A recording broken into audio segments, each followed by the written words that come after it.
ॐ स्थापकाय च धर्मस्य सर्वधर्मस्वरूपिणे अवतारवरिष्ठाय रामकृष्णाय ते नमः। जननीं शारदां देवीं रामकृष्णं जगद्गुरुं पादपद्मे तयो श्रित्वा प्रणमामि मुहुर्मुहुः। नमः श्रीयतिराजाय विवेकानन्दशूरये सच्चित्सुखस्वरूपाय स्वामिने तापहारिणे।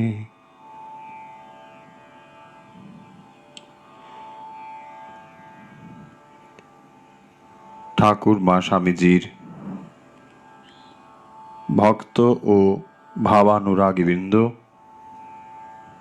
এই মুহূর্তে যারা আমাদের সঙ্গে সরাসরি এই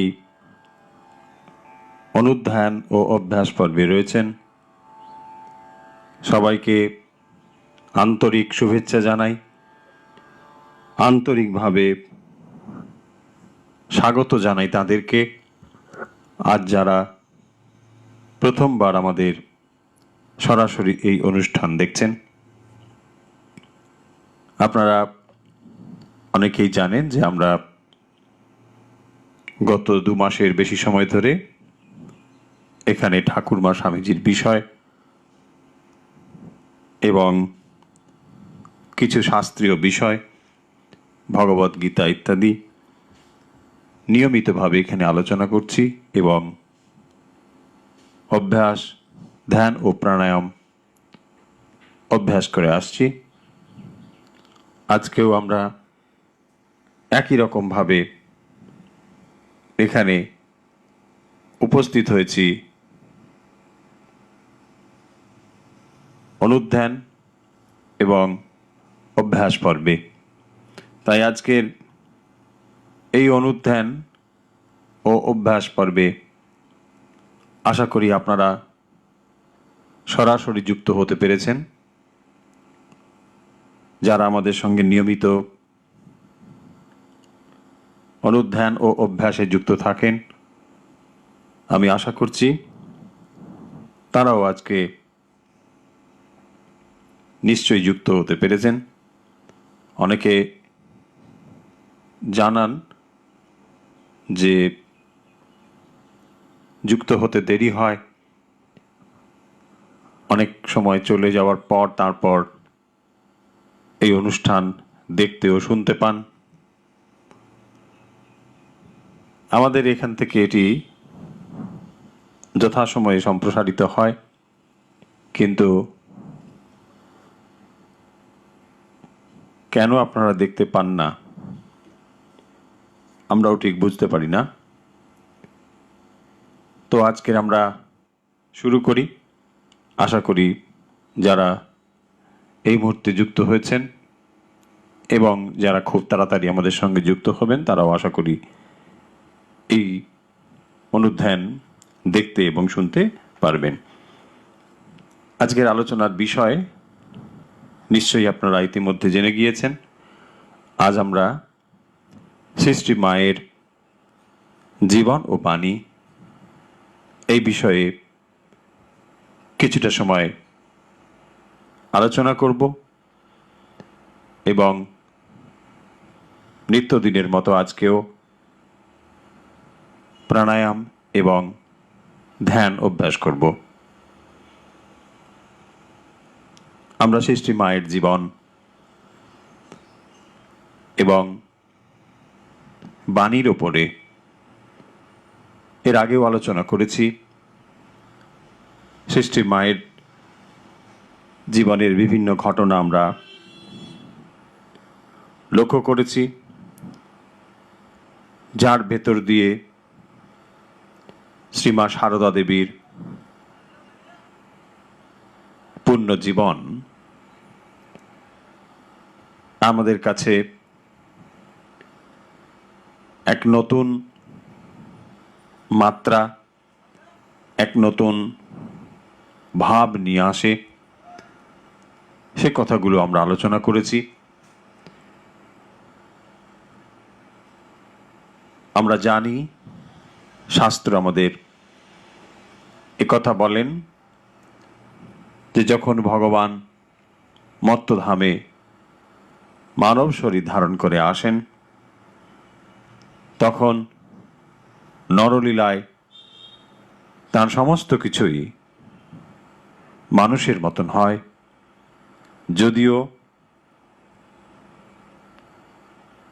তাকে মানব শরীর ধারণ করতে হয়, তবুও এই মানব শরীরের ভেতর দিয়েই কখনো কখনো তাদের দৈবী সত্তা প্রকাশিত হয়। শ্রীরামকৃষ্ণ যখন অবতার রূপে এসেছেন, সৃষ্টি মাকে অবতার সঙ্গিনী রূপে আমরা দেখতে পাই। শ্রীরামকৃষ্ণের সাধন সময়ে সৃষ্টি মা দক্ষিণেশ্বরে তার সেবাতে পূর্ণভাবে নিজেকে নিয়োজিত করেছিলেন। মন প্রাণ সমর্পণ করে কিভাবে তিনি শ্রীরামকৃষ্ণময় হয়ে উঠেছিলেন, সেই বিষয়ের অনুধ্যান আমরা আগে করেছি।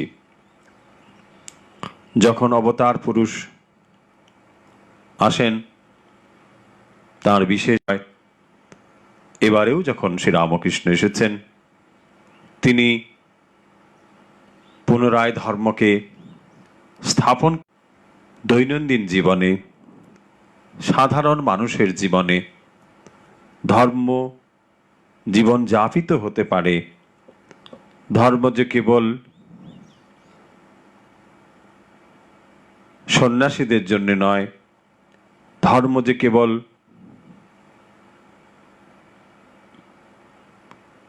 এমন মানুষের জন্য নয় যারা সংসারের এই বাস্তবতা থেকে, জ্বালা যন্ত্রণা থেকে অনেকটা দূরে। শ্রীরামকৃষ্ণ এসেছেন সাধারণ মানুষের জন্যে। বিশেষ করে এবারে তাঁর দৃষ্টি ছিল কিভাবে সংসার আশ্রমকে পুনরায় প্রতিষ্ঠা করা যায়। তাই শ্রীরামকৃষ্ণের যে ধর্ম স্থাপন, শ্রীরামকৃষ্ণের যে ধর্মের জীবন যাপনের জন্য মানুষের কাছে প্রেরণা, তার একটি বিশেষ লক্ষ্য গার্হস্থ্য আশ্রমকে পুনরায় স্থাপন করা। আমরা ধর্মের ইতিহাসে দেখেছি গার্হস্থ্য আশ্রম অবহেলিত হয়েছে বহুবার, বহু দিক থেকে। একসময় মানুষ ভাবতে শুরু করেছেন যে যারা গৃহে রয়েছেন, যারা গার্হস্থ্য আশ্রমে রয়েছেন, তাদের দ্বারা হয়তো আর ধর্ম জীবন যাপন করা সম্ভব নয়, তারা বোধহয় আর ধর্ম জীবন যাপন করতে পারবেন না।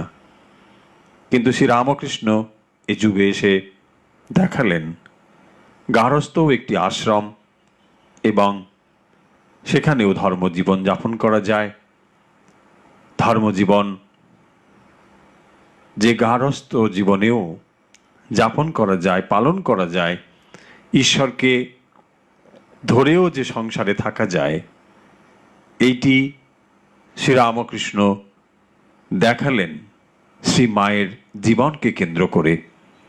শ্রী মায়ের জীবন তাই বেশিরভাগ সময় কেটেছে এমন পরিবেশে যেখানে গৃহীরাই বেশি, গার্হস্থ্য আশ্রমের মানুষরাই বেশি, এবং সৃষ্টি মাকে দেখতে হয়েছে সংসার জীবনের সেই চিত্রগুলো যেখানে অর্থের জন্যে মারামারি, সম্পদের জন্যে মারামারি, এই সমস্ত কিছুই দেখতে হয়েছে সৃষ্টি মাকে, এবং এই সবের ভেতরে থেকেও কিভাবে ধর্মজীবন যাপন করা যায়, ঈশ্বরে পূর্ণ সমর্পণ হয়ে জীবনযাপন করা যায়, সৃষ্টি মা এই দিকটি তুলে ধরেছেন। এই দিকটি তার জীবন দিয়ে তিনি আমাদের সামনে স্পষ্টভাবে দেখিয়ে দিয়েছেন।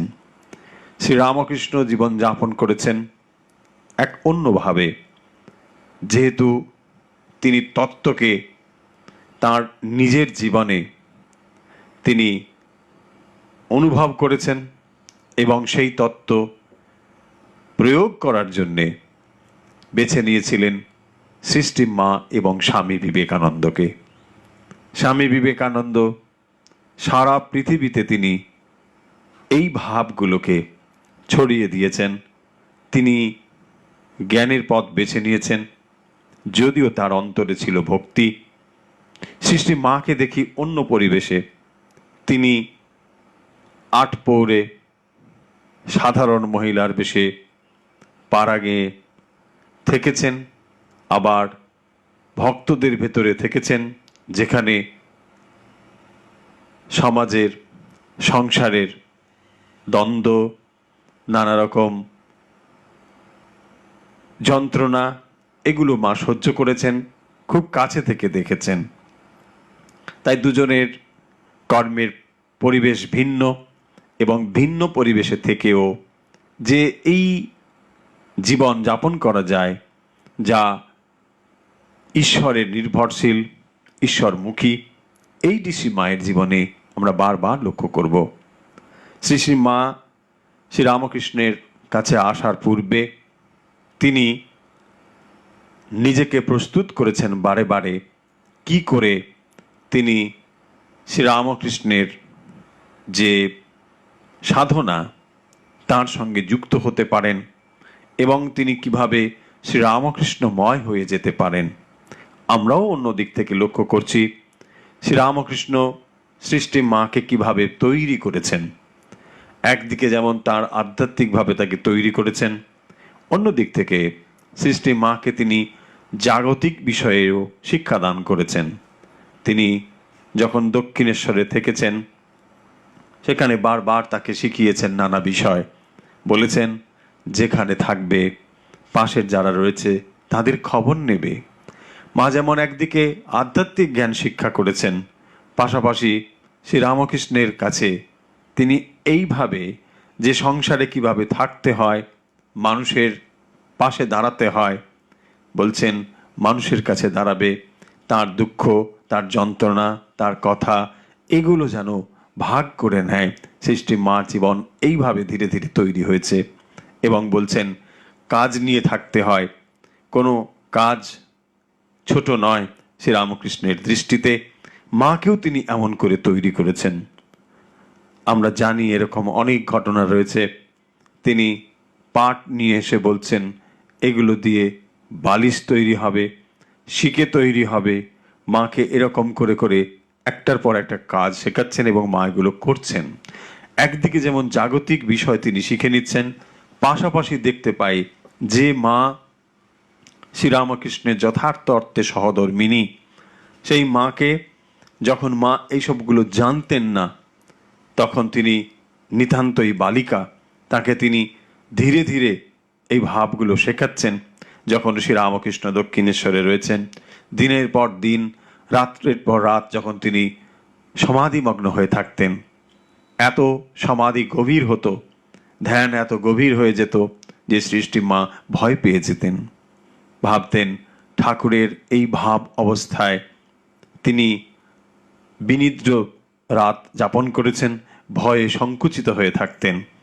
কিন্তু শ্রীরামকৃষ্ণ যখন জানতে পারলেন যে সৃষ্টি মা রাত্রে ঘুমোতে পারছেন না, বলছেন দেখো, যখন এই রকম দেখবে এই মন্ত্র বলবে, যখন এই ভাব দেখবে এই মন্ত্র বলবে। তখনও মা জানতেন না যে একদিন তাকে গুরুরূপে বসতে হবে।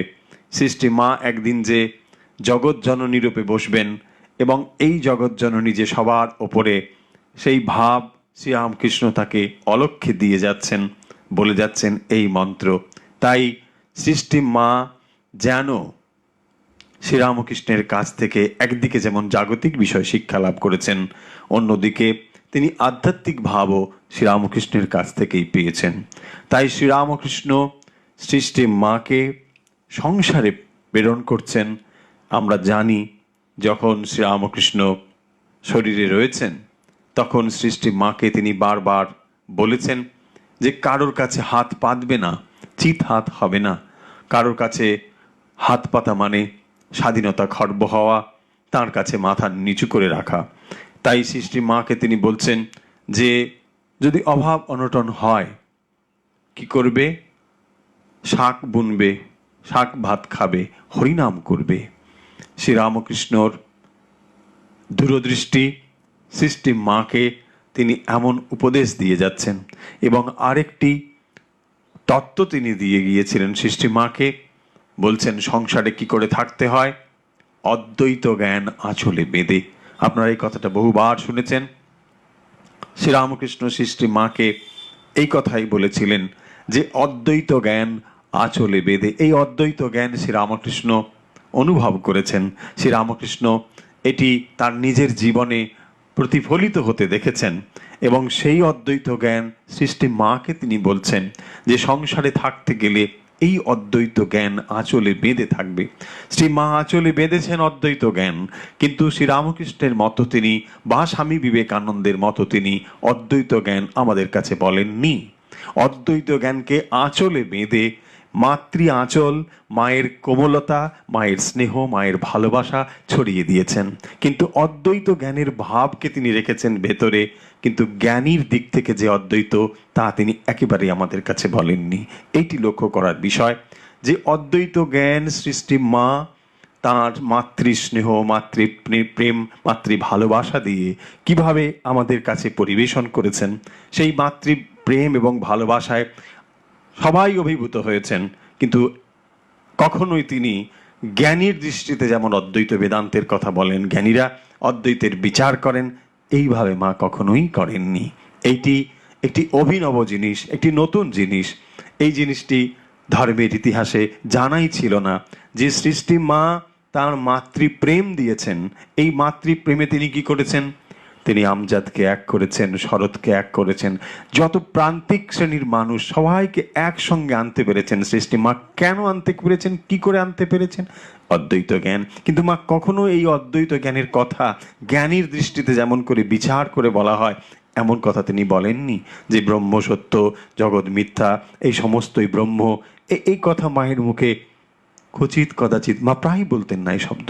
কিন্তু ওই একই তত্ত্বই যখন মায়ের ভিতর দিয়ে প্রকাশিত হয়, মাতৃস্নেহ মাখা হয়ে যখন আসে আমাদের কাছে, মাতৃস্নেহ মিষ্টিত হয়ে যখন আমাদের কাছে আসে, তা এত সরস এবং এত মধুর হয়ে যায়, সেইটিই লক্ষ্য করার বিষয়। সৃষ্টি মা এই ভাব দেওয়ার জন্যই, তার এই মাতৃভাব প্রচার করার জন্যই জগতে এসেছিলেন। শ্রীরামকৃষ্ণ তাই বলছেন যে এবারের এই মাতৃভাব প্রচার করার জন্যই, মাতৃভাব জগতের কাছে দেওয়ার জন্যই তিনি সৃষ্টি মাকে রেখে আগেই তিনি চলে গিয়েছিলেন। এবং যখন সৃষ্টি মাকে বলছেন এ আর এমন কি করেছে, তোমাকে অনেক কিছু করতে হবে, তখনও সৃষ্টি মা বুঝতেন না। তিনি বলছেন না, আমি মেয়ে মানুষ, আমি আর এসব পারবো না, আমি কত পারবো।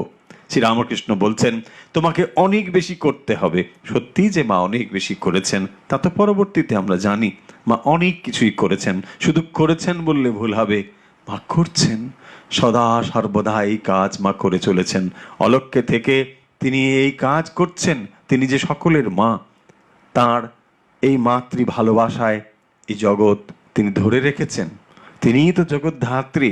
কত রূপ রয়েছে, কত কথা রয়েছে, যে কথার ভেতরে সৃষ্টি মায়ের বাল্যলীলাতে তিনি যে জগৎ ধাত্রী, অনেকেই তাকে দর্শন করেছেন। আমরা বিপত্তারিণী বলি, তিনি তো সেই, তিনি চণ্ডী, তিনি দুর্গা, তিনি সরস্বতী, তিনিই তো সব। তাত্ত্বিক দিক থেকে এবং প্রকাশের দিক থেকেও তাকে একই রূপেই আমরা দেখি। তিনিই তো আসেন জগতে, তাকেই বারবার আসতে হয়। তিনি বলেছেন দেখো এক চাঁদ বারবার তবুও মানুষ বুঝতে পারে না। সত্যি তো মানুষ বুঝবে কি করে? অবজানন্তি মান বড়াং, ভগবত গীতা বলছেন আমরা সাধারণ মানুষ তাকে অবজ্ঞা করি, বুঝতে পারি না। আমরা মনে করি তিনি বোধহয় আমাদের মতোই মানুষ। যেমন চাঁদের আলো পড়েছে, চাঁদের আলোতে মাছগুলো খেলছে, আর মাছগুলো কি মনে করে যে এই চাঁদ বোধহয় তাদের সঙ্গেই রয়েছে। যেহেতু চাঁদের আলোকে সুন্দরভাবে আলোকিত হয়েছে, মাছগুলো সেই চাঁদের আলোতে খেলছে আর চাঁদকে তাদের মতোই করে মনে করে। কিন্তু চাঁদ তাদের থেকে অনেক অনেক যোজন দূরে, অনেক অনেক দূরে। বুঝতেই পারে না এই যে সৃষ্টি মা, যিনি আমাদের কাছে একেবারে আটপৌরে জীবন যাপন করেছেন, সাধারণের মতো থেকেছেন, সেই মাকে যখন মাতৃপ্রেম এবং ভালোবাসা দিয়ে আমাদের কাছে আসেন, তখন তাকে আমাদের কাছের বলে মনে হয় এই মাকেই তো আমরা চাই।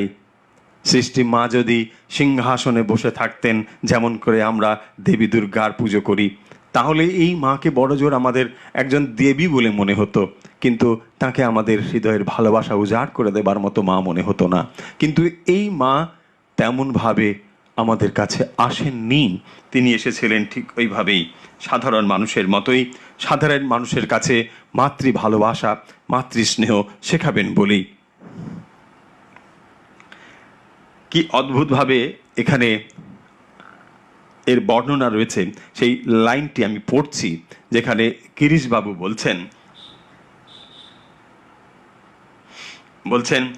ভগবান ঠিক আমাদেরই মতো মানুষ হয়ে জন্মান, এটা বিশ্বাস করা মানুষের পক্ষে শক্ত।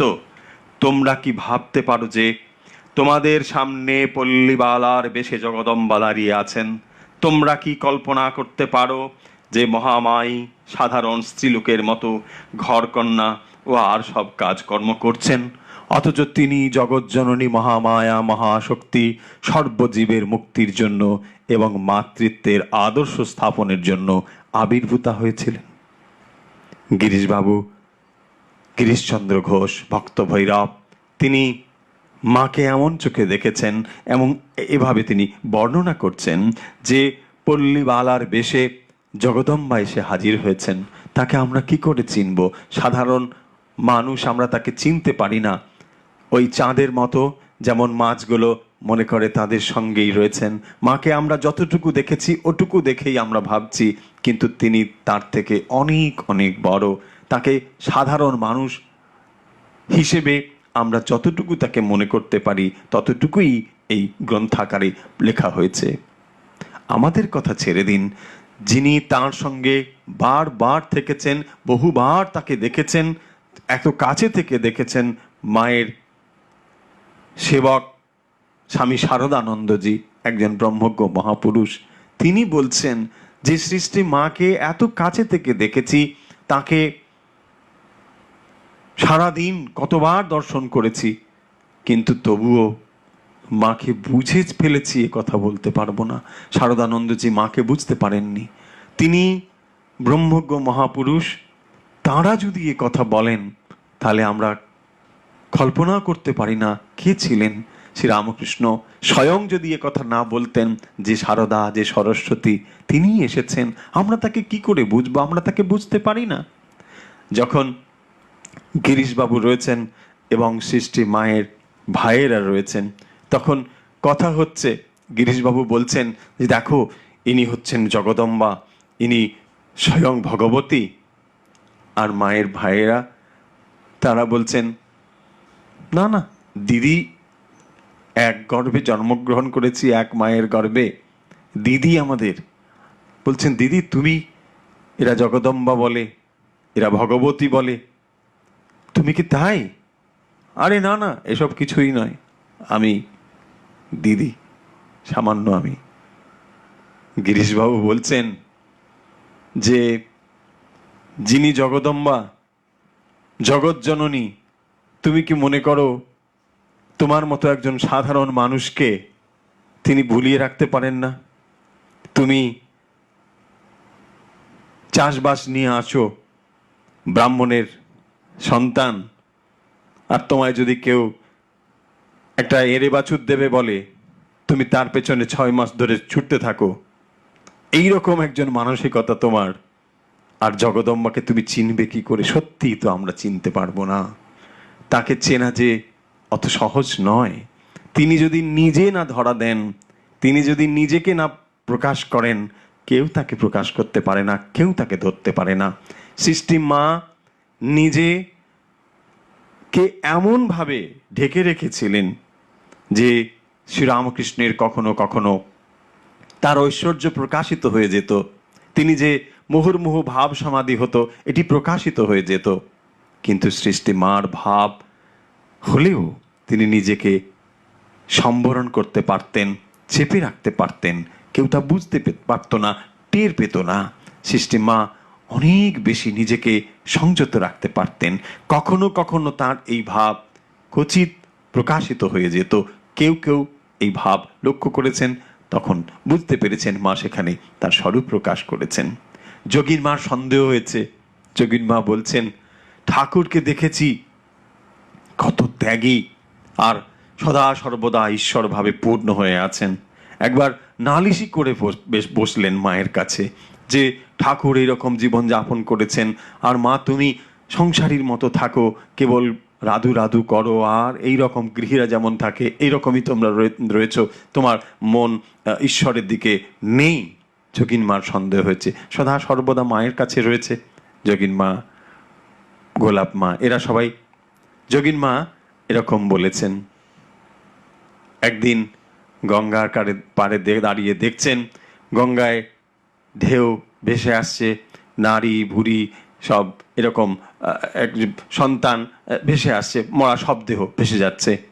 ঠাকুর দর্শন দিয়ে বললেন, দেখো গঙ্গায় কি ভেসে যাচ্ছে। দেখতে পেলেন সব দেহ এরকম ভেসে যাচ্ছে। দেখো এতে কি গঙ্গার কোনো অপবিত্র হচ্ছে? গঙ্গা ওকেও এইভাবে জানবে, সৃষ্টি মাও এই। তখন তিনি হাত জোর করে ক্ষমা চাইলেন এবং মায়ের কাছে এসে বলছেন, মা ঠাকুর আমায় এমন দেখা দিয়ে বলেছেন যে গঙ্গায় কখনো অপবিত্র হয় না, যদিও তার ওপর দিয়ে কত আবর্জনা কত কিছু চলে যায়। বলছেন বিশ্বাস তো এক সময় হয়, ধীরে ধীরে হয়। বিশ্বাস হয়ে গেলেই তো সব হলো। ধীরে ধীরে অবিশ্বাস হয়, কখনো বিশ্বাস হয়, এই করতে করতে পূর্ণ বিশ্বাস হয়। মা এইভাবে ঘটনাটি বললেন বা এইভাবে তাকে বুঝিয়ে দিলেন। তাই সাধারণ মানুষ যারা যারা মায়ের জীবন পড়ে, মায়ের বই পড়ে মাকে জানার চেষ্টা করছি, আমাদের মতো সাধারণ মানুষ, তারা তো ভুল করবেই, তারা তো বুঝতেই পারবে না যে কে ছিল এই মা। যারা সদা সর্বদা তাঁর সঙ্গ করেছেন, তাকে কাছে থেকে দেখেছেন, তাদের মনেও সন্দেহ হয়েছে যে সৃষ্টি মা কি ছিলেন। তাই সৃষ্টি মা যদি নিজে তার স্বরূপ না প্রকাশ করেন, কেউ তাকে বুঝতে পারবে না। সৃষ্টি মা যে পবিত্রতার প্রতিমূর্তি ছিলেন, স্বামী বিবেকানন্দ যিনি সারা বিশ্বকে তোলপাড় করে দিয়েছেন, তিনি এসেছেন সৃষ্টি মাকে দর্শন করতে, বাগবাজারে যাচ্ছেন, আমরা জানি সে কাহিনী। তিনি বারবার কি করছেন, গঙ্গা থেকে জল নিয়ে স্পর্শ করছেন, নিজের গায়ে ছেটাচ্ছেন। কেন না, যাচ্ছি মাকে দর্শন করতে যাচ্ছি, যিনি পবিত্র তার প্রতিমূর্তি, সেই মাকে দর্শন করতে যাচ্ছি। আর যাচ্ছেন কে? স্বামী বিবেকানন্দ, যিনি ব্রহ্মজ্ঞ মহাপুরুষ, তিনি ব্রহ্মজ্ঞান লাভ করেছেন, তার বাকি কিছু নেই। শ্রীরামকৃষ্ণ, সৃষ্টি মা, এদের জ্ঞানের কোনো অভাব নেই, এরা পূর্ণ জ্ঞানী। অথচ যখন যাচ্ছেন মায়ের কাছে একেবারে সন্তানের মতন, এবং সেখানে বলছেন না, বারবার নিজেকে গঙ্গা জল ছেটাচ্ছেন। কি অদ্ভুত এসব ভাব, কি অদ্ভুত এসব লীলা, আমরা বুঝতে পারি না যে সৃষ্টি মাকে এরা কিছুকে দেখতেন।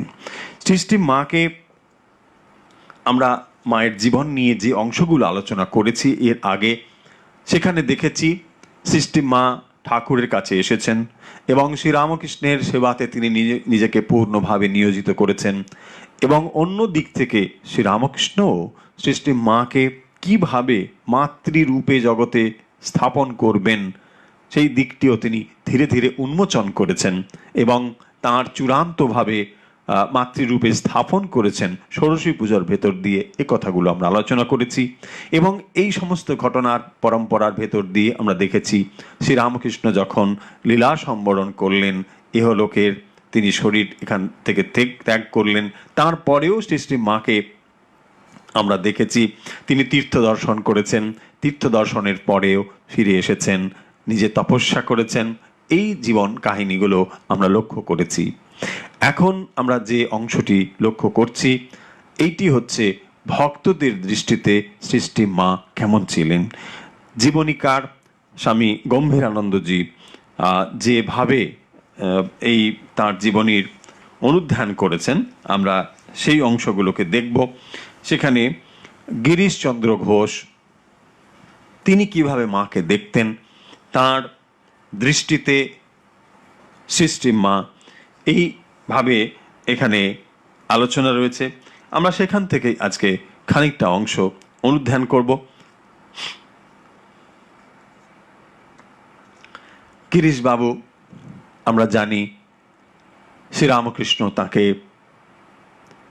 অত্যন্ত ভালোবাসতেন এবং এই গিরিশবাবুর প্রতি ঠাকুর এতটাই তাকে ভালোবাসা দিয়েছেন, তার সমস্ত কিছু দায়ভার তিনি গ্রহণ করেছেন। যখন শ্রীরামকৃষ্ণ সঙ্গে গিরিশবাবুর পরিচয় হয়, গিরিশচন্দ্র ঘোষ, তখন তিনি এমনভাবে জীবন যাপন করতেন যেই জীবন যাপনে কোনো শৃঙ্খলা ছিল না। কিন্তু শ্রীরামকৃষ্ণের কাছে এসে তার জীবনের এমন পরিবর্তন হলো, ধীরে ধীরে তিনি শ্রীরামকৃষ্ণের যে ভাব এবং তিনি এমন এক ভক্তি পরিণত হলেন যে ভক্ত তার বিশ্বাস, শ্রীরামকৃষ্ণ বলছেন 5 শিকে 5 আনা বিশ্বাস। তো এই গিরিশ ঘোষ কিভাবে মায়ের প্রতি তার কেমন ভাব ছিল, শ্রীরামকৃষ্ণের দিক থেকে আলোচনা আমরা এখানে করব না। আমরা দেখব মাকে তিনি কিভাবে দেখতেন। যেমন মায়ের প্রতি গিরিশচন্দ্র ঘোষের কি শ্রদ্ধা এবং ভালোবাসা, তার নিদর্শন একটু আগেই আমরা দেখেছি। তিনি মাকে কি চোখে দেখতেন সে কথা বলেছেন। যখন শ্রীরামকৃষ্ণের শরীর যায়, তারপরে মা কখনো কখনো কলকাতায় রয়েছেন, কখনো তিনি তীর্থ দর্শনে যান। কিন্তু তখন মাকে সবাই যে খুব ভালো করে জানতো তা কিন্তু নয়। অনেকেই শ্রীরামকৃষ্ণের আদর্শের সঙ্গে যারা যারা পরিচিত হয়েছেন তারা ত্যাগীর পথ বেছে নিচ্ছেন, একদিকে তারা সাধনায় নিমগ্ন হয়েছেন। কিন্তু সৃষ্টি মা কখনো ভক্তগৃহে থাকেন, কখনো তিনি তীর্থে যান, কিন্তু মা সম্পর্কে খুব বেশি জানাশোনা বা খুব বেশি প্রচার ছিল না। মাকে অত বেশি কেউ চিনতেনও না, কেউ জানতেনও না। কিন্তু মায়ের এই মাতৃরূপকে, অর্থাৎ জগন্মাতৃ রূপকে সবার সামনে তুলে নিয়ে এলেন স্বামী নিরঞ্জনানন্দজি। তিনি মাকে এভাবেই জানতেন যে মা কেবল সাধারণ গুরুপত্নী হিসেবে শ্রদ্ধার তা নয়, তিনি জগৎ জননী, স্বয়ং তিনি জগদম্বা। এবারে এইভাবেই তিনি রয়েছেন এবং মানুষের কাছে জগতে মাতৃভাব প্রচার করার জন্য তিনি রয়েছেন। তাই এইটি তিনি কি করতেন, নিরঞ্জন মহারাজের স্বভাবই ছিল এই, তিনি কোনো জিনিস রেখে ঢেকে রাখতে পারতেন না, প্রচার করতেন সবার কাছে, এইটি তিনি বলেছেন। তাই গিরিশবাবুও এর দ্বারা প্রভাবিত হয়েছেন। গিরিশবাবুর আসলে মানসিক দিক থেকে তিনিও একটু বিধ্বস্ত ছিলেন, তার পত্নী বিয়োগ হয়েছে, খুব দুঃখ পেয়েছেন তিনি, এবং এই পত্নী থেকেই তার শ্রীরামকৃষ্ণের সঙ্গে গুরু দর্শন হয়েছে, তার জীবনের উন্নতি হয়েছে। এই পত্নীর প্রতি তিনি অত্যন্ত স্নেহ পরবশ ছিলেন। তো তার এই স্নেহ ভালোবাসা যখন তিনি দেখলেন যে পত্নী বিয়োগ হলো, অত্যন্তভাবে ভেঙে পড়েছিলেন। আমরা জানি সেই ঘটনা, শ্রীরামকৃষ্ণের কাছে তিনি বলেছিলেন যে তুমি আমার পুত্র হয়ে জন্মাও। কিন্তু ঠাকুর কি বলেছিলেন? ঠাকুর রাজি হননি পুত্র হয়ে জন্মগ্রহণ করতে। কিন্তু আমরা দেখব যে তিনি একটি পুত্র সন্তান লাভ করেছিলেন শ্রীরামকৃষ্ণের শরীর যাওয়ার পরে, এবং সেটি খুব ছোট, তখন মাত্র 3 বছর বয়স, কোনো কথা বলতে পারতো না, অত্যন্ত সুন্দর সুলক্ষণ ছিল। এই সন্তানটিকেই গিরিশবাবু বিশ্বাস করতেন, গিরিশচন্দ্র ঘোষ, যে শ্রীরামকৃষ্ণই তার প্রার্থনা যে তিনি করেছিলেন পুত্ররূপে, এটি যেন পূর্ণ হয়েছে। তাই তিনি তাকে দেবতার মতোই সেবা করতেন, রাখতেন। এই সন্তানের দ্বারাই তার মাতৃদর্শন হয়েছিল। একবার একে নিয়ে তিনি মায়ের কাছে এসেছিলেন, কিন্তু তিনি সেদিন মায়ের কাছে সরাসরি যাননি, মাকে দেখতে যাননি। তিনি সেদিন না গিয়ে মায়ের সঙ্গে যখন দর্শন হয় জয়রাম বাটিতে, স্নান করে গিয়েছেন মাকে দর্শন করবেন বলে। তার বাসনা ছিল, তার ইচ্ছে ছিল যে ওই ভেজা কাপড়ে মাকে তিনি প্রণাম করবেন, মাকে দর্শন করবেন। করেছেন। করে যখন তাকিয়ে দেখেন যে যে মুখ তিনি দর্শন করছেন, এই গিরিশচন্দ্র ঘোষ প্রথম মাকে দর্শন করছেন সরাসরি। তার আগেও হয়েছে, যখন তিনি ছাদে একদিন হাঁটছেন, স্ত্রী বললেন, দেখো ওই ছাদে মা হাঁটছে। গিরিশবাবু দেখেননি? বলছেন, না, আমার পাপ নেত্র, আমি এমন করে লুকিয়ে মাকে দেখব না। গিরিশবাবু এমনিতেই তার চারিত্রিক অনেক রকম দোষ ছিল, আমরা সকলেই জানি, কিন্তু এদিক দিয়ে গিরিশবাবু অত্যন্ত সচেতন এবং সজাগ ছিলেন। তাই শ্রীরামকৃষ্ণ বলেছেন, ওর বিশ্বাস 5 5 এবং তার ভক্তি, এত ভক্তি তার। এই গিরিশচন্দ্র সৃষ্টি মাকে দর্শন করে অবাক হয়ে আছেন এবং তাকিয়ে আছেন, মা তুমি? আসলে গিরিশবাবু আগে তিনি একবার অসুস্থ হয়েছিলেন, এবং সেই অসুস্থতা থেকে এতটাই তার অসুস্থ ছিলেন যে শরীর চলে যাওয়ার আশঙ্কা ছিল, মৃত্যুর আশঙ্কা ছিল। এই সময় একদিন তিনি দর্শন করেন, এক নারী মূর্তি প্রসাদ নিয়ে এসে তাকে দিয়েছিলেন, এটা খাও। তিনি সেই প্রসাদ গ্রহণ করেছিলেন, এবং ওই প্রসাদ গ্রহণ করার পর থেকে তিনি সম্পূর্ণ রোগমুক্ত হয়েছিলেন। এটি তার অনেক আগের ঘটনা, কিন্তু ওই ঘটনা তার মনে ছিল, তীব্রভাবে মনে ছিল, ওই ছাপ তার মনে ছিল। মায়ের দিকে তাকিয়ে হঠাৎ তার মনে পড়ল, আরে এই তো সেই মা। গিরিশবাবু এতদিন মাকে সরাসরি দেখেননি, আজ তাকে দেখে তার ওই, এবং তখন তিনি বলছেন যে, মা তুমি আমাকে আগে দর্শন দিয়েছ, তোমায় আমি দেখেছি। মা তখন অস্বীকার করতে পারেননি। মা বলেছেন, হ্যাঁ। এই গিরিশবাবু কত ভাগ্যবান, লক্ষ্য করুন, যিনি ভগবতী যাকে স্বয়ং আগেই দর্শন দিয়েছেন, স্বপ্নে যাকে দর্শন দিয়ে তার জীবন রক্ষা করেছেন, এই ভগবতীকে তিনি বলছেন, মা তুমি কেমন মা? সবাই বলে গুরুপত্নী, কেউ কেউ বলে এমনি কথা থেকে মা বলে, যেমন সবাই মহিলাদের লোকে মা বলে সম্মান করে, এইরকম কি মা?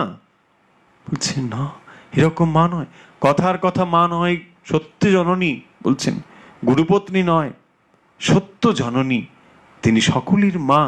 এবং এই যে সকলের মা, এই মাতৃভাবই জগতে তিনি প্রচার করেছেন, প্রসার করেছেন। শ্রীরামকৃষ্ণের কাছ থেকে যে ভাব শ্রী মা পেয়েছেন, এই ভাবকে তিনি সর্বত্র ছড়িয়েছেন। এবং তার যে মাতৃপ্রেম, এই মাতৃপ্রেম কেবলমাত্র মানুষের ভেতর ছিল তা নয়, তিনি সকলের প্রতি এই মাতৃ ভালোবাসা দিয়েছেন। সবাইকে তিনি আলিঙ্গন করেছেন, সবাইকে তিনি কাছে টেনে নিতে পেরেছেন। তাই শ্রীরামকৃষ্ণের দেখানো যে পথ, যে অদ্বৈত জ্ঞান আঁচলে বেঁধে সংসারে থাকো, শ্রী মা তাই করেছেন। আঁচলে অদ্বৈত জ্ঞানকে বেঁধেছেন, যে অদ্বৈত জ্ঞান কেউ পর নয়। শ্রী মা এইভাবেই বলছেন, জগতে কেউ পর নয় বাবা, সবাই আপন। কেউ পর নয়, সবাই আপন, সবাইকে আপন করে নিচ্ছেন। কিভাবে আপন করে নিচ্ছেন? বেদান্তের দৃষ্টিতে নয়। বেদান্তের দৃষ্টিতে কি? বেদান্তের দৃষ্টিতে হচ্ছে সমস্তই ব্রহ্ম, যা আমরা দেখছি সব ব্রহ্ম বস্তু। তাই এগুলোর সঙ্গে পৃথকত্ব বোধ নেই, সব একই। বেদান্তের দৃষ্টিকে তত্ত্ব অন্য রকম, কিন্তু মা কি করছেন? মা বলছেন না, আমি যে সকলের মা। এই মা এবং বেদান্তের দৃষ্টিতে যাকে ব্রহ্ম বলা হচ্ছে, এ দুটোতে তফাৎ নেই। সৃষ্টি মা সেটি দেখাচ্ছেন। বেদান্ত দিক থেকে যেমন জ্ঞানীরা বিচার করে দেখছেন, সৃষ্টি মা তাকে কি করছেন? মাতৃ ভালোবাসায় সব এক করে দিচ্ছেন। আমি যে মা, বারবার তিনি এই কথা জোর দিয়ে বলেছেন, আমি যে মা। যখন তিনি কাউকে দীক্ষা দান করেছেন, তিনি গুরু। যখন দীক্ষার পরেই ভক্তরা প্রসাদ নিতে বসেছেন এবং তারপরে উচ্ছিষ্ট পাতা তুলছেন, মা বলছেন না, থাক থাক। বলছেন না, তুমি আমাদের গুরু, তুমি এগুলো তুলবে? বলছেন, গুরু হলেও আমি তো মা। এই যে মা তার মাতৃরূপকে সবার উপরে তুলে রেখেছেন। তিনি গুরু, তিনি সংঘ জননী, তার অনেক রকম রূপ রয়েছে, কিন্তু সবার উপরে তিনি মা। এই যে মাতৃ স্নেহ, তিনি সবাইকে এক করতে পেরেছেন। যত মানুষ যে যেদিকে হোক না কেন, যেমনই হোক না কেন, তিনি সবাইকে এক করে টেনে নিতে পারেন। এটি ছিল সৃষ্টি মায়ের বিশেষ বৈশিষ্ট্য, যেই বৈশিষ্ট্যের জন্যে তিনি সবাইকে একভাবে এক চোখে দেখেছেন। কারোর প্রতি তার বিশেষ কোনো গ্রাহ্য এবং বিশেষ কোনো ত্যায্য ভাব ছিল না। তিনি সবাইকে একভাবে গ্রহণ করেছেন।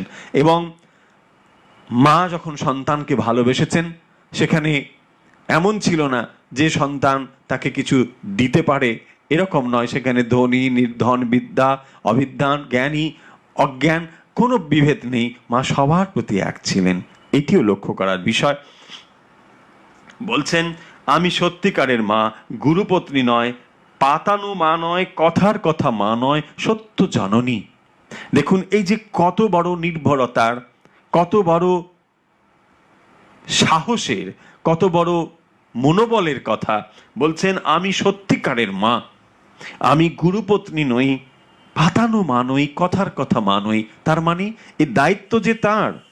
সন্তান যদি একবার মা বলে তাকে স্বীকার করে এবং একবার যদি মায়ের উপরে এই ভার সমর্পণ করেন, তাহলে যে তিনি পা দুটো বাড়িয়ে বসে আছেন, তিনি তো দায়িত্ব নেবার জন্যই বসে আছেন। শ্রীরামকৃষ্ণ তো তাকে সেই দায়িত্ব দিয়েছেন যে পা দুটি মেলে মা এখন পরম মমতায়, পরম স্নেহে, পরম করুণায় তাকিয়ে আছেন জগতের দিকে, যে কখন সন্তান তার কাছে আসবেন। সন্তান যে মত্ত, সন্তান যে ছেলে খেলায়, সন্তান যে পুতুল খেলায় মত্ত, নানা রকম খেলা নিয়ে যে আমরা মেতে রয়েছি। তাই এই জগৎ সংসারের যখন খেলায় আমরা মেতে থাকি, মা তখন আমাদের ডাকেন না, তিনি কেবল পা দুটো মেলে বসে থাকেন, দেখেন সন্তান যে এখন খেলায় মত্ত। যখন খেলা শেষ হয়, সন্তান যখন তার কাছে এসে হাজির হয়, তখন তাকে তিনি আশ্রয় দেন। সৃষ্টি মা তাই বলছেন সত্যকারের জননী, তিনি সত্যি জননী। এবং তিনি কিরকম জননী? জননীরও জননী। এই পৃথিবীতে জাগতিকভাবে আমরা যাকে জননী বলি, সেই জননীর ও তিনি জননী। এখানে জাগতিক রূপে পিতা মাতা এসব তো পরম্পরাভাবে চলে আসে, কিন্তু এই সমস্ত কিছু যেখান থেকে উৎসরিত হয়েছে, তিনি হচ্ছেন সেই। ভগবদ গীতাতেও আমরা দেখেছি ভগবান হচ্ছেন কি বলছেন, তিনি হচ্ছেন পিতা, সকলের তিনি পিতা। ভগবান স্বয়ং তিনি বীজ রূপে সবার ভেতরে তিনি পিতা, এবং ভগবতী সকলেরই তিনি মাতা। তাই এই জগৎ জননী তিনি সকলের মা। তিনি কারো নির্দিষ্ট কারোর মা নয়, তিনি সকলের মা এবং সত্য জননী, কোনো পাতানো মা নয়, কথার কথা মা নয়। শ্রীরামকৃষ্ণের এই যে ভাব, যা তিনি জগতের কাছে তার মাতৃরূপকে রেখে গিয়েছেন, মাতৃভাব জগতের কাছে প্রচার করার জন্যে, সৃষ্টি মায়ের জীবনে আমরা এইটি লক্ষ্য করছি, এইটি দেখছি যে সৃষ্টি মা তার মাতৃভাবকে কত উচ্চে স্থাপন করেছেন। গিরিশবাবু যখন গিয়েছেন জয়রাম বাটিতে, আজকে সেই প্রসঙ্গগুলোই হচ্ছে বেশি করে, যে তিনি অভিভূত হচ্ছেন, একদিকে যেমন মাকে ওইভাবে দর্শন করেছেন, আবার অন্য চিত্র দেখছেন যে এই মা কেবল সিংহাসনে বসে থাকা মা নয়, সাধারণ মা। যেমন মা আমরা দেখি হাতে হলুদ লেগে থাকে, কাপড়ে হলুদের দাগ লেগে থাকে, ঠিক এরকমই মা। তিনি কি করছেন? গিরিশের জন্য কি করছেন? তিনি পাড়ায় পাড়ায় ঘুরে তার জন্য একটু দুধ সংগ্রহ করছেন। সকালবেলা উঠে চা খাওয়ার অভ্যেস। মা দেখতে পাচ্ছেন যে গিরিশ সকাল থেকে উঠে তার চায়ের পান করার অভ্যেস, তিনি নিয়ে এসে চায়ের ব্যবস্থা করেছেন। তার বিছানার চাদর নিজে কেচে দিচ্ছেন, কেচে তার বিছানা একদম ধবধবে পরিষ্কার। অবাক হচ্ছেন গিরিশ বাবু যে আচ্ছা এগুলো কে করেছেন এরকম করে? মা নিজে এগুলো করে দিয়েছেন। কোন মা এমন করেন? গিরিশ বাবু প্রতি যদি মা এমন নাও করতেন কিছুই হতো না। এমন নয় যে গিরিশ বাবু খুব মন খারাপ হয়ে যেত, তার কোনো অসুবিধে হতো, কিছুই হতো না। কিন্তু তিনি যে দৃষ্টান্ত স্থাপন করতে এসেছেন, সৃষ্টি মা যে একটি নজির তৈরি করতে এসেছেন, জগতের কাছে যে একটি আদর্শ স্থাপন করতে এসেছেন, তাই যে তিনি আদর্শকে পূর্ণভাবে দিয়ে গিয়েছেন। শুধু পূর্ণ নয়, তিনি যা করার তার থেকে বেশি করেছেন। এটি মায়ের নিজের কথা। মা নিজে বলছেন যে দৃষ্টান্ত স্থাপনের জন্য যা করা দরকার তার ঢের বেশি তিনি করেছেন। সৃষ্টি মা তার জীবনে এইভাবেই সন্তানের প্রতি মাতৃ ভালোবাসা তিনি এমনভাবে প্রদর্শন করেছেন, চিরকালের জন্য সন্তান তার কাছে, তার স্নেহের কাছে, তার ভালোবাসার কাছে মাথা নত করেছে।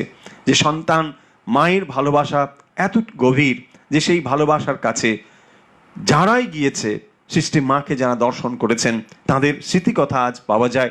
আমরা সে কথা নিশ্চয়ই পরে পরে আসবো, যে তারা সেই স্মৃতিকথাতে লিখেছেন যে গর্ভধারিণীকে জানতাম, নিজের মাকে তো ভালোবাসি, কিন্তু এই যে মা, এই মা এক অন্য রকম, একে বলে অহেতুকী ভালোবাসা। এই ভালোবাসাতে কোনো হেতু নেই।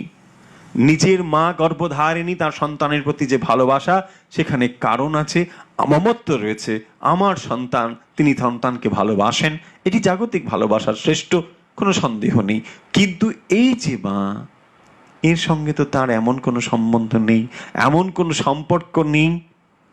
কিন্তু এই যে অহেতুকী ভালোবাসা, এই ভালোবাসাই যে মা সবাইকে বেঁধে দিতে পেরেছেন, এই ভালোবাসাই যে মায়ের আসল মূলধন ছিল। মা ভালোবাসাতেই যে সবাইকে এক করে দিতে পারেন, সেইটি যে করেছেন মা। শুধু করেছেন বললে ভুল হবে, মা এখনো করে চলেছেন। মা এখনো করে চলেছেন।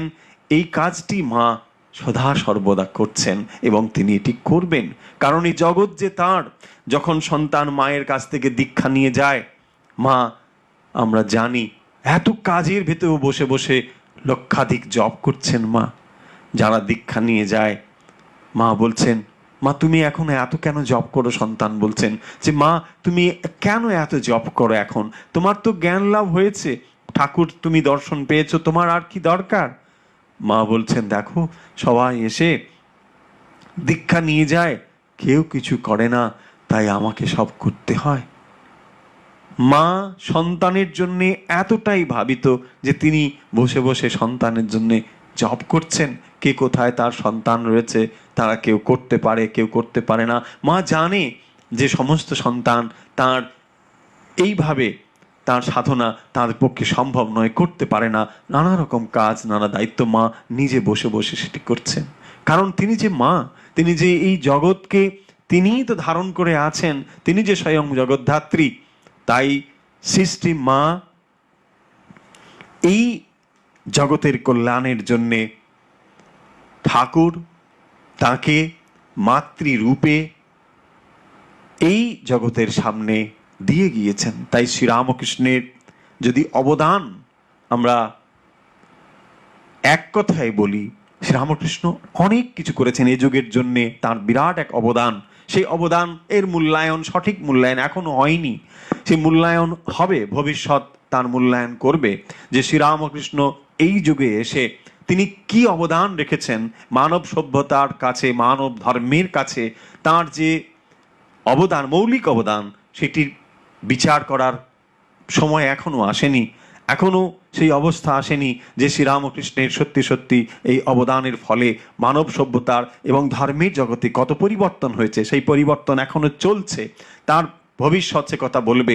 কিন্তু শ্রীরামকৃষ্ণের এই যুগের মানুষের জন্যে যদি অবদানকে আমরা এক কথায় স্বীকার করি, এবং সেটি হবে সৃষ্টি মা। সৃষ্টি মাকে তিনি এই জগতের কাছে দিয়েছেন একটি শ্রেষ্ঠ উপহার হিসাবে। তাই যখন সন্তান কোথাও কোনো পথ না পায়, সৃষ্টি মা বলছেন যে কেউ না থাক, মনে রেখো একজন মা আছেন। এ যে কত বড় সান্ত্বনার, এ যে কত বড় নির্ভরতার। সৃষ্টি মা নিজে কথা বলেছেন যে এই জগৎ সংসার তোমায় কি করে, কেবল স্বার্থের সঙ্গে ভালোবাসে। ততদিনই এই সংসার তোমাকে ভালোবাসবে যতদিন তুমি তাদের দিতে পারবে। তাই তোমার দেওয়ার নিরিখেই তারা তোমায় ভালোবাসে। কিন্তু এক ভালোবাসা রয়েছে, যে ভালোবাসা সর্বদা তোমায় রক্ষা করে এবং তোমায় লক্ষ্য করে চলেছে তোমার অলক্ষ্যে। সেই ভালোবাসার নামই সৃষ্টি মা। তাই তার কাছে সমর্পিত হলে, তাকে সব উজাড় করে ভার দিলে তিনি নিশ্চয়ই তা গ্রহণ করেন এবং তিনি সন্তানকে সদা সর্বদা রক্ষা করেন, এ বিষয়ে কোনো সন্দেহ নেই। সৃষ্টি মায়ের এই যে মাতৃপ্রেম, মাতৃ ভালোবাসা যা তিনি দিয়েছেন এবং যা তিনি দিয়ে চলেছেন, আমরা যেন সেই মাতৃ ভালোবাসা থেকে বঞ্চিত না হই। সৃষ্টি মায়ের কাছে এই আকুল প্রার্থনা যে তিনি সন্তানের প্রতি যে ভালোবাসা তিনি দিয়েছেন, তার জীবনে যে ভালোবাসা আমরা দেখেছি, সেই ভালোবাসা থেকে তিনি আমাদেরকে যেন বঞ্চিত না করেন।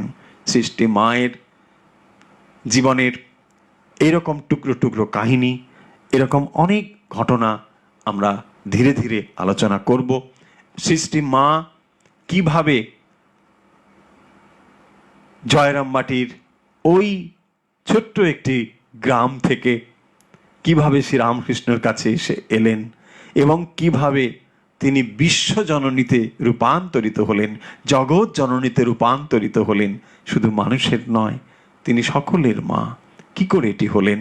এই হয়ে ওঠার পেছনে শ্রীরামকৃষ্ণ কিভাবে সৃষ্টি মাকে জগতের মানুষের কাছে এই তার মাতৃরূপ আমাদের সামনে দিয়ে গিয়েছেন, এটি আমরা ধীরে ধীরে অনুধ্যান করব।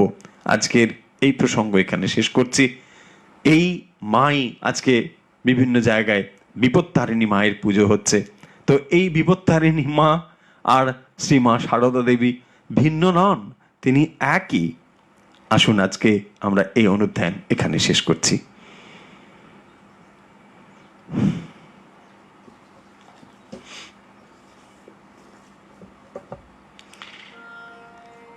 আশা করি এবারে আপনারা অভ্যাসের জন্য প্রস্তুত হয়েছেন। আসুন আমরা অভ্যাস করি এখন।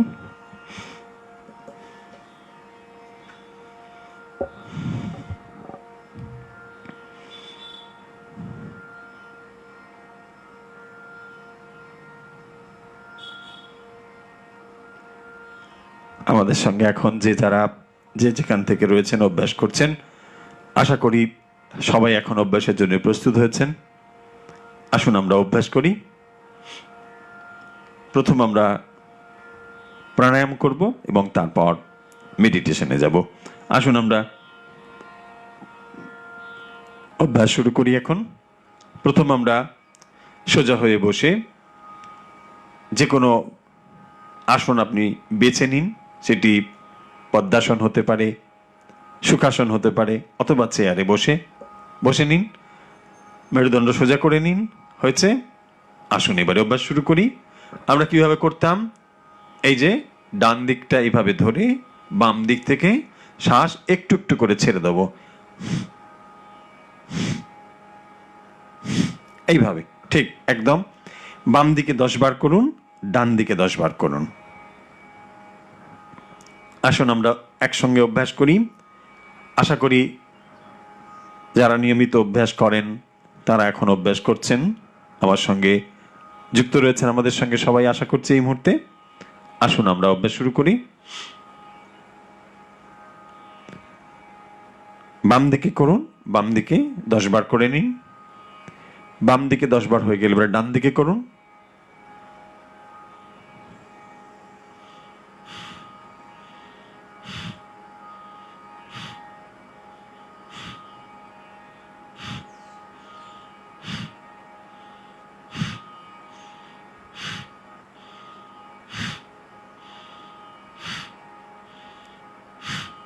হয়েছে? রিল্যাক্স। কয়েকবার স্বাভাবিক শ্বাস নিন। হয়েছে? এবারে আমরা যে প্রাণায়ামটি করব জানা আছে নিশ্চয়ই আপনাদের। এইভাবে করব, বাম দিকে শ্বাস নেব। শুরু করুন।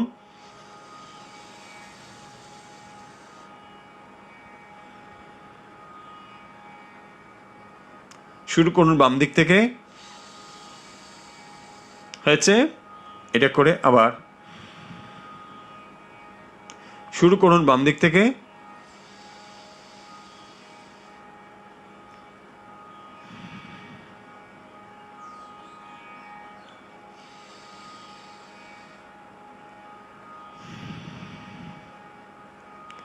শুরু করুন বাম দিক থেকে।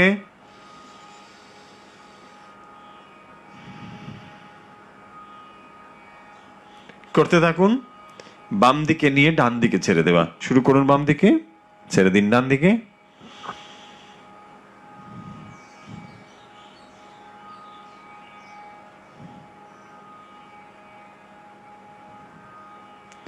ধীরে ধীরে বাম দিকে শ্বাস নিন, ধীরে ধীরে ডান দিকে ছেড়ে দিন।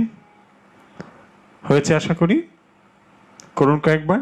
বাম দিকে শ্বাস নিন, ধীরে ধীরে ডান দিকে ছেড়ে দিন।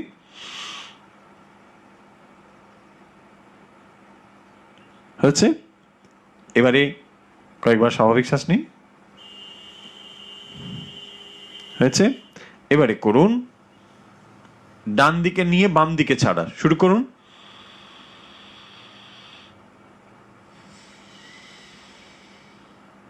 শ্বাস যখন নেবেন সম্পূর্ণ নেবেন, আবার যখন ছাড়বেন সম্পূর্ণ ছাড়বেন। এটাই মনে রাখুন। হয়েছে? পুরো নিয়ে নিলেন। শুরু করুন। ডান দিক থেকে নিয়ে বাম দিকে ছেড়ে দেওয়া। করতে থাকুন। 10 বার, 15 বার, 20 বার এইভাবে করবেন। বা যদি টাইমার দিয়ে করেন 1 মিনিট, 1.5 মিনিট, 2 মিনিট এইভাবে ধীরে ধীরে করতে পারেন।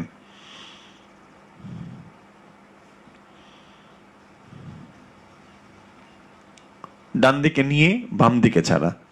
ডান দিকে ধীরে ধীরে শ্বাস নিন, ধীরে ধীরে বাম দিকে ছেড়ে দিন।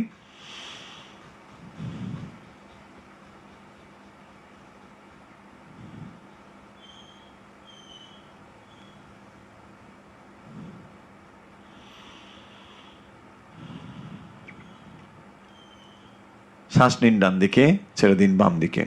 হয়েছে? রিল্যাক্স। স্বাভাবিক শ্বাস নিন।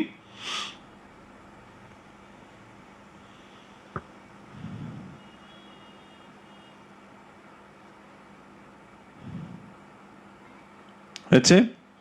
এবারে শ্বাস নেব নাক দিয়ে, ছাড়বো মুখ দিয়ে। শুরু করুন।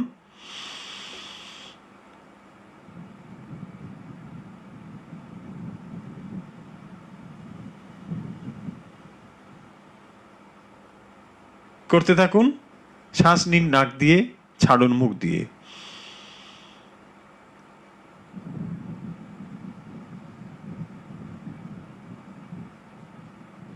শুরু করুন।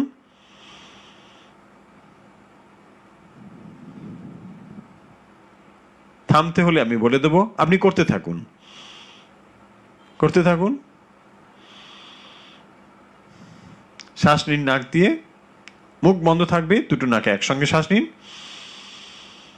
হয়ে গেলে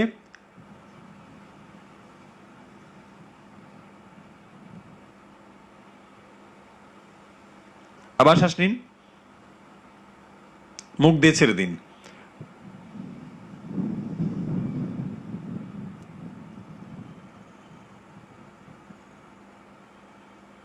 আবার শ্বাস নিন, ছেড়ে দিন।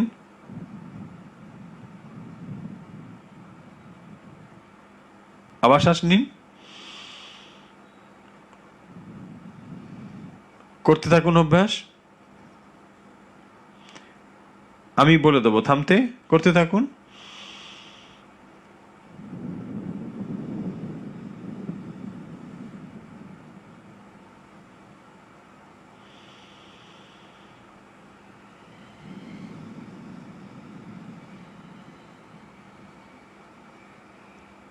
রিল্যাক্স, স্বাভাবিক শ্বাস নিন।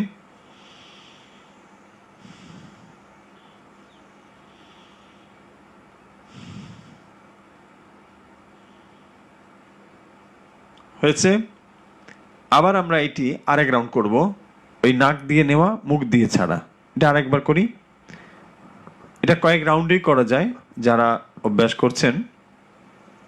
প্রথম একসঙ্গে অনেকটা না করে 10 বার 15 বা 20 বার করে এক একটা রাউন্ড করবেন। একটা রাউন্ড হয়ে গেল, তারপর আবার একটা রাউন্ড, কয়েকবার একটু স্বাভাবিক শ্বাস নেবেন, তারপরে করতে পারেন। করুন।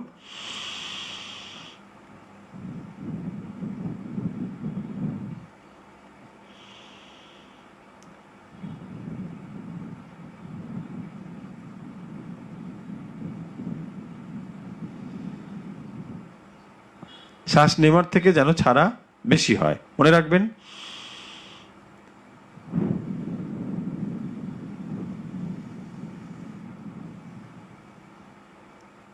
ছাড়াটা অনেক সময় ধরে করুন, যতটা আপনি করতে পারেন।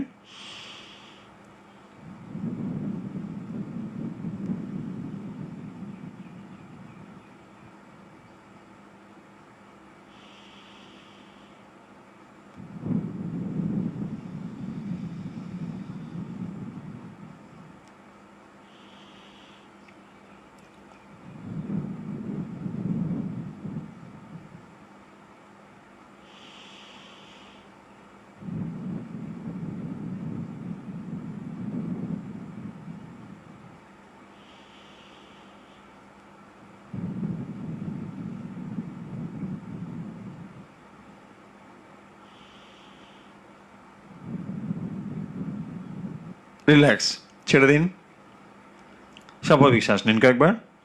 হয়েছে।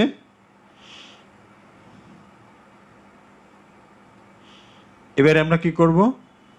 নাক দিয়ে নিয়ে নাক দিয়ে ছাড়া শুরু করুন।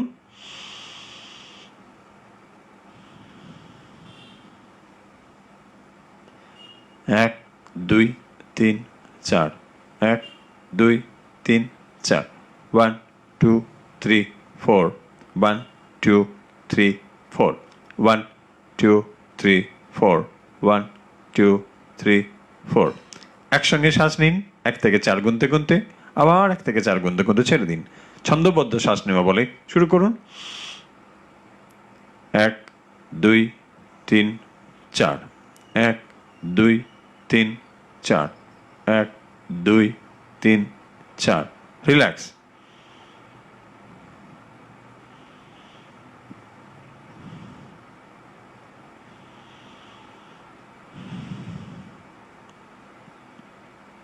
চেষ্টা করি 6-6 একবার, তাই না? শুরু করুন। শ্বাস নিন।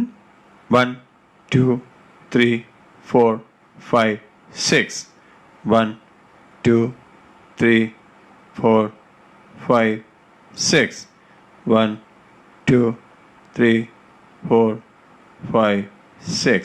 একটানা শ্বাস নেবেন, মানে আমি কাউন্ট করছি এরকম বলে এমন যেন না হয়, মানে এরকম না। একটানা শ্বাস নেবেন, শুধু সময়টা বোঝানোর জন্যে 6 কাউন্ট করা হচ্ছে।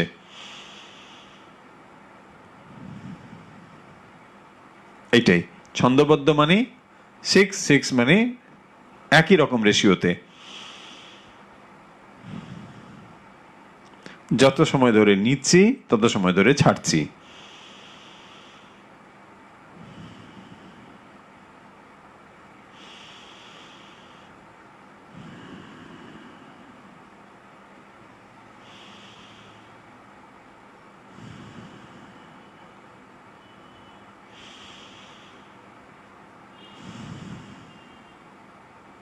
করতে থাকুন।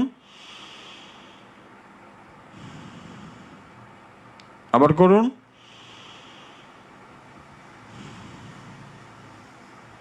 আশা করি যারা অভ্যাস করেন এই মুহূর্তে তারা সকলেই অভ্যাস করছেন।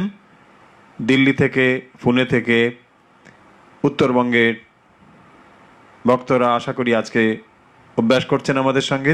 ত্রিপুরা থেকে, ওদিকে আসাম থেকে যারা করেন, কলকাতা থেকে যারা রয়েছেন তারা নিশ্চয়ই করছেন। জেলা থেকে হুগলি, বর্ধমান, বাঁকুড়া,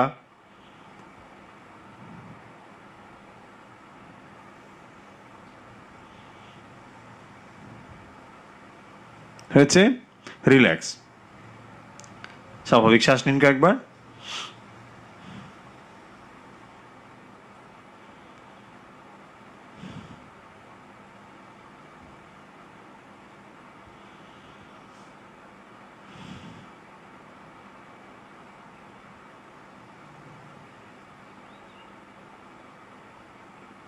আসুন এবারে আমরা মেডিটেশনে যাই।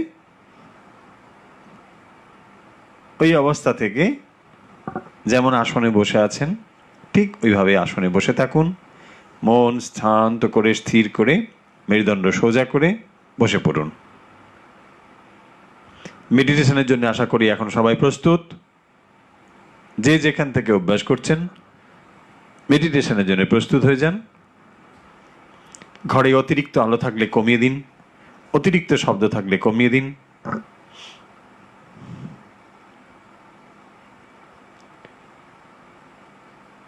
আপনি মেডিটেশনের জন্য প্রস্তুত হলে আমরা বলা শুরু করব। আশা করি আপনি মেডিটেশনের জন্য প্রস্তুত হয়েছেন। জ্ঞান মুদ্রা অথবা বাম হাতের ওপর ডান হাত এমনভাবে রেখে বসে পড়ুন। হালকা করে চোখ বন্ধ করে দিন।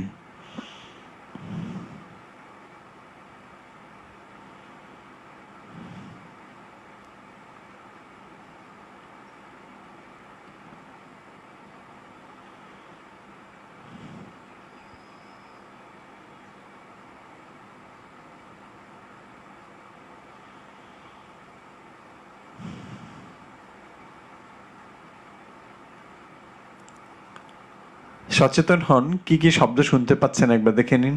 চোখের পাতা বন্ধই আছে। কি কি শব্দ আপনি পাচ্ছেন অনুভব করুন।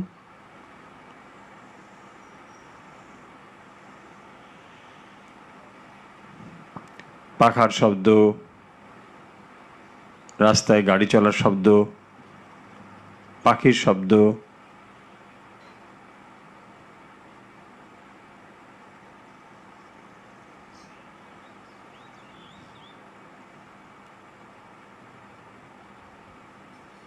আর কোন কোন শব্দ শোনা যাচ্ছে একটু লক্ষ্য করুন।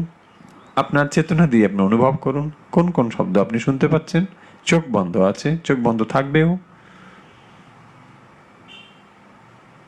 মেরুদণ্ড সোজা রাখুন। সচেতন হন কোন কোন শব্দ আপনি শুনতে পাচ্ছেন, কেবল সেটি। কোনো একটি বিশেষ শব্দের প্রতি মনোনিবেশ করতে বলছি না।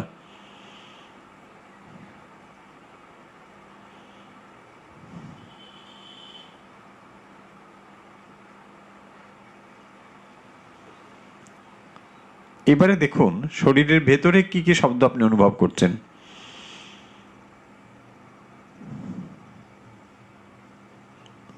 হৃদস্পন্দন অনুভব করুন।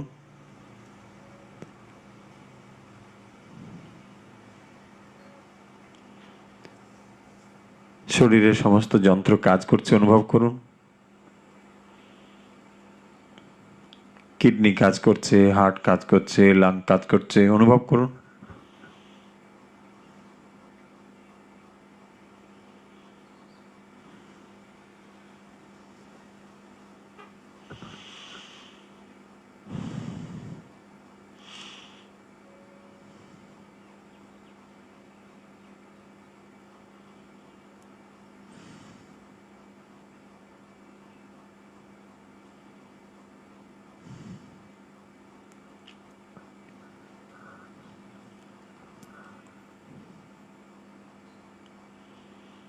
মনে মনে কল্পনা করুন আপনার শরীর বরফে পরিণত হয়েছে।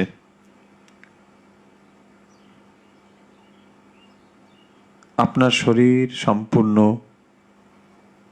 বরফে পরিণত হয়েছে একটি বরফের চাই অনুভব করুন।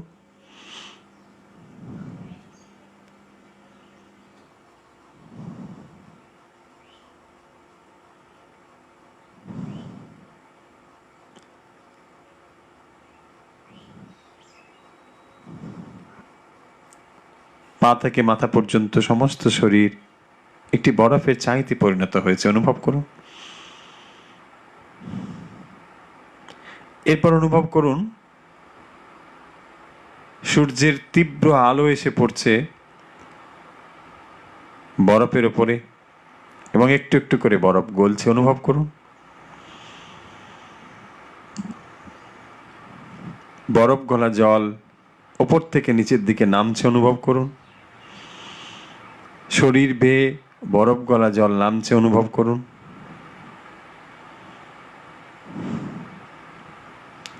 ক্রমশ ওপরের দিক থেকে শরীর শীতল হচ্ছে অনুভব করুন।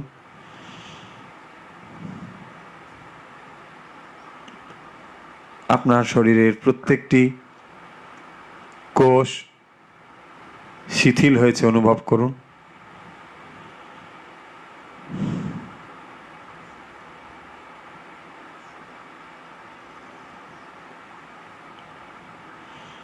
শরীরের কোথাও কোনো অংশে কোনো টান টান ভাব নেই। সম্পূর্ণ শরীরকে রিল্যাক্স করে দিন, শিথিল করে দিন। কোথাও কোনো টান টান এরকম ভাব যেন না থাকে, কোনো সংকোচ ভাব যেন না থাকে। সম্পূর্ণ শরীরকে শিথিল করে দিন।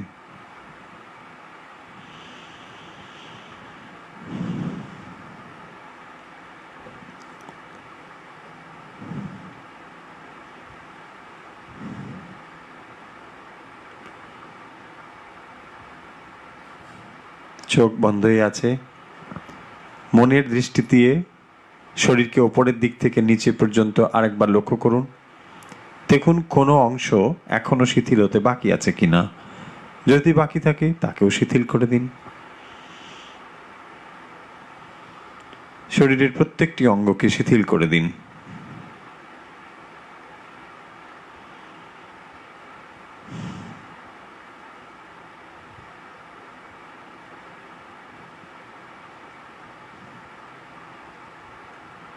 অনুভব করুন আপনার শরীর ভারী হতে শুরু করেছে।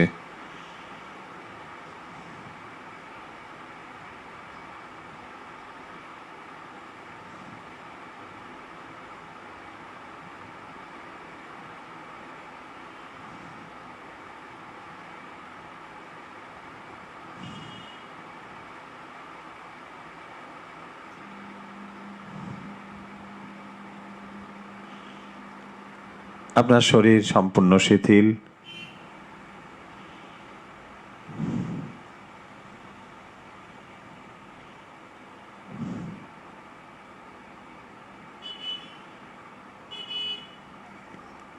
ধীরে ধীরে মনকে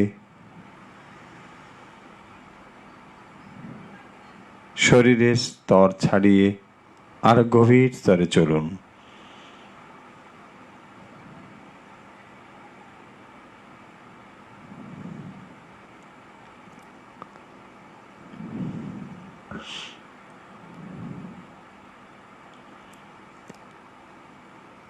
লক্ষ্য করুন শ্বাস কিভাবে শরীরের ভেতরে আসছে এবং বেরোচ্ছে। ভালো করে লক্ষ্য করুন।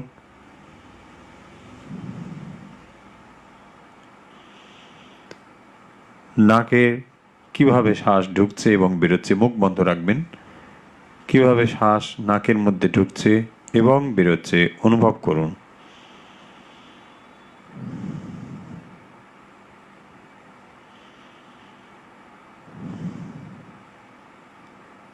নাকের ভেতরে বাতাসের স্পর্শকে অনুভব করুন।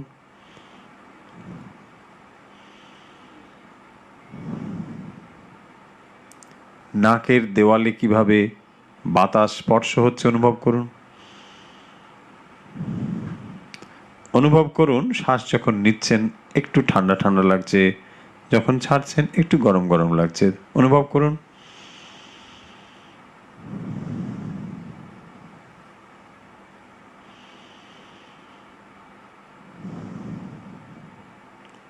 ধীরে ধীরে অনুভব করুন,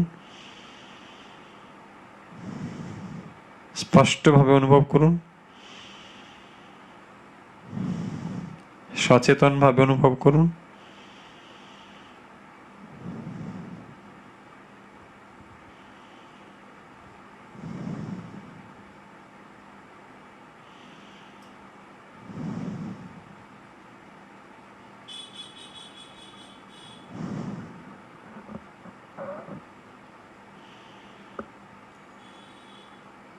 এরপর লক্ষ্য করুন মনের ওপরে কি কি চিন্তা আসছে, কোন কোন চিন্তা মনের ওপর আসছে কেবল লক্ষ্য করুন। আপনার কাজ কেবল লক্ষ্য করা, কোনো একটি চিন্তাতে মশগুল হয়ে যাওয়া নয়। আপনি কেবল লক্ষ্য করুন কোন কোন চিন্তা মনের ওপর উঠছে এবং চলে যাচ্ছে। আপনি ভালো করে লক্ষ্য করুন। চোখের পাতা বন্ধ, শ্বাস স্বাভাবিক, ধীরে ধীরে শ্বাস নিন, ধীরে ধীরে শ্বাস ছাড়ুন, মেরুদণ্ড সোজা। এই মুহূর্তে যে যে চিন্তা মনের উপর আসছে আপনি কেবল লক্ষ্য করুন। চিন্তা এলো, আবার চলে গেল, আপনি লক্ষ্য করুন। কোনো চিন্তাতে আটকে যাবেন না, কেবল চিন্তা আসুক আবার চলে যাক, আপনি কেবল লক্ষ্য করুন।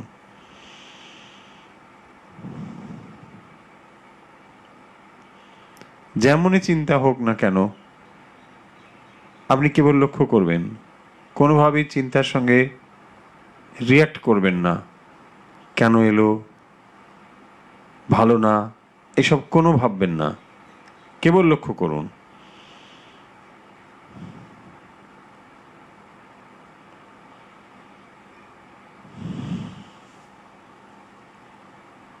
শ্বাসের গতি স্বাভাবিক রাখুন, ধীরে ধীরে শ্বাস নিন, ধীরে ধীরে শ্বাস ছাড়ুন।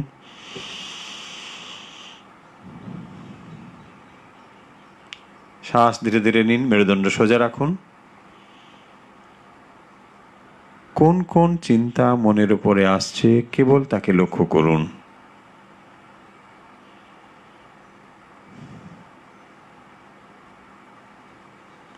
চিন্তার প্রবাহকে থামিয়েও দেবেন না, জোর করে চিন্তা করারও দরকার নেই।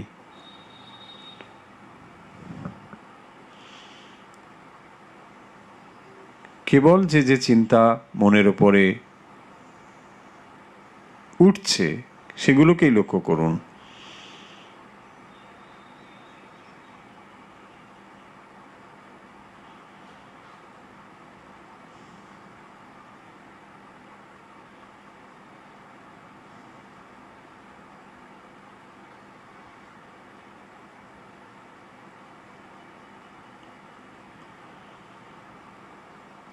শ্বাস স্বাভাবিক নিন, স্বাভাবিক ছাড়ুন।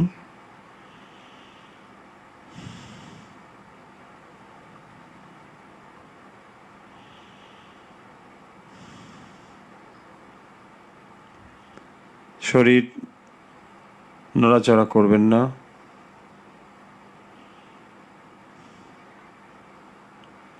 কোন কোন চিন্তা মনের উপর আসছে এবং চলে যাচ্ছে লক্ষ্য করুন।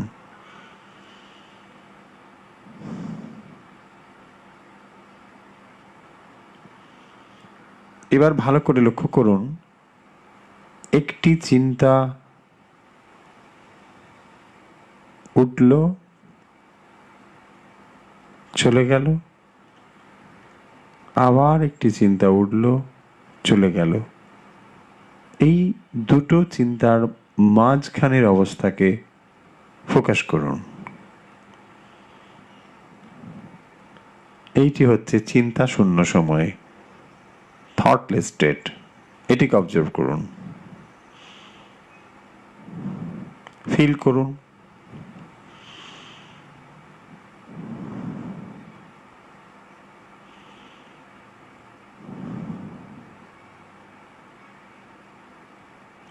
এমন একটা অবস্থা অনুভব করুন যেখানে কোনো চিন্তাই উঠছে না।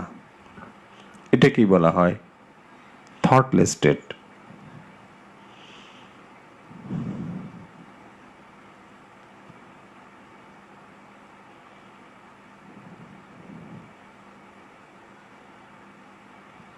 ভালো করে অনুভব করুন।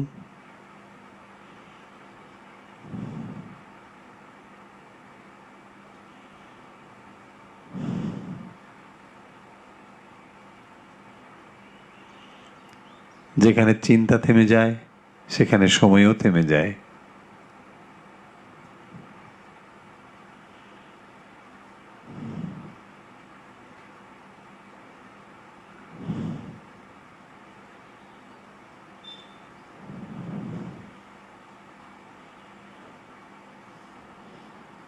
এখন মন নিয়ে আসুন হৃদয়ে,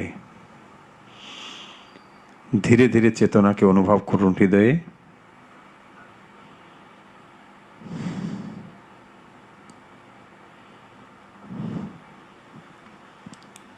মনকে হৃদয়ে নিয়ে আসুন।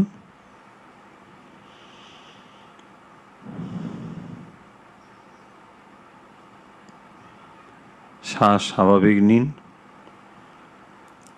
ধীরে ধীরে স্বাভাবিক শ্বাস নিন, ধীরে ধীরে শ্বাস নিন, ধীরে ধীরে ছাড়ুন। ধীরে ধীরে শ্বাস নিন, ধীরে ধীরে ছাড়ুন, ধীরে ধীরে ছাড়ুন, আবার নিন, ধীরে ধীরে শ্বাস নিন।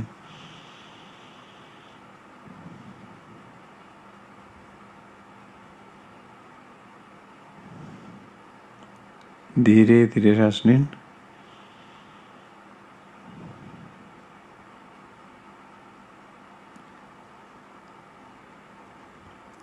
মনকে হৃদয়ে স্থির করুন। হৃদয়ে কল্পনা করুন পদ্ম।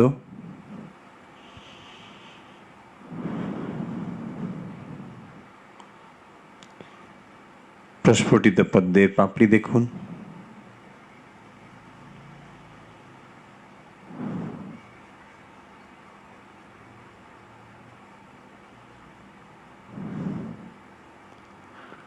পদ্মের রং দেখুন। প্রত্যেকটি পাপড়িতে পৃথক পৃথক রঙের বাহার দেখুন।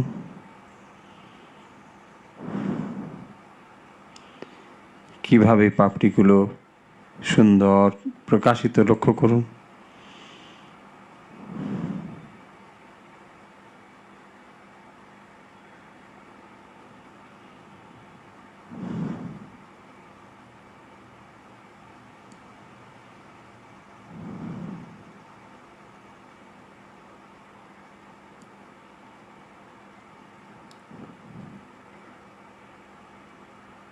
পদ্মের সুবাস অনুভব করুন।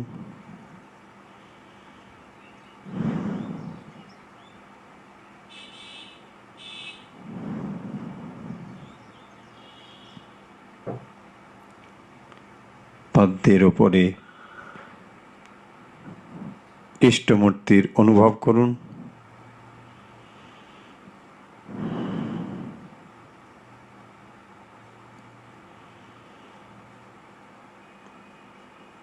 ধীরে ধীরে পায়ের পাতা থেকে ওপরের দিকে ইষ্টমূর্তির পূর্ণ অবয়ব দর্শন করুন।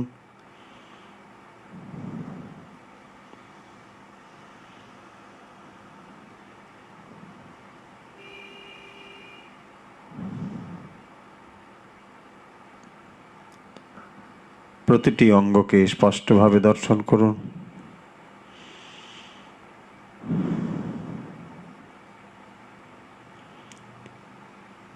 চিন্ময় চৈতন্য রূপে দর্শন করুন।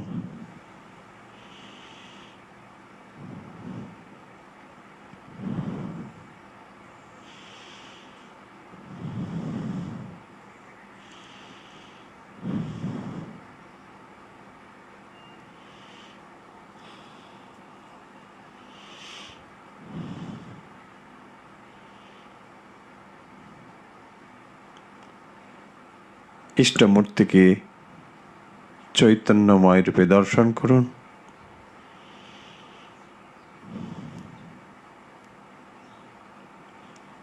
প্রতিটি অঙ্গ স্পষ্টভাবে প্রকাশিত অনুভব করুন।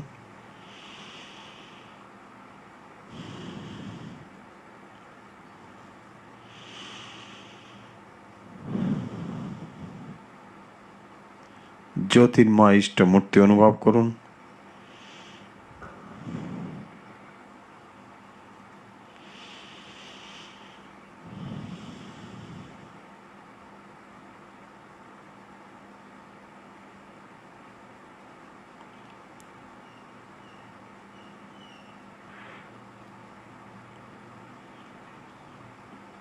কয়েকবার লম্বা শ্বাস নিন।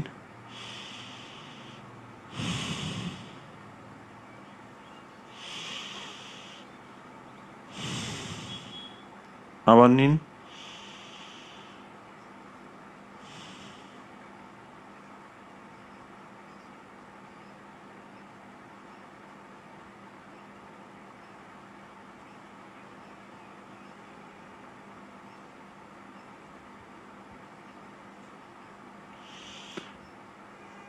ইষ্টমূর্তিকে জ্যোতির্ময় রূপে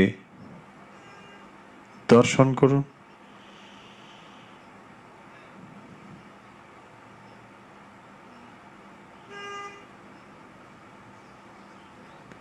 উজ্জ্বল প্রকাশ অনুভব করুন।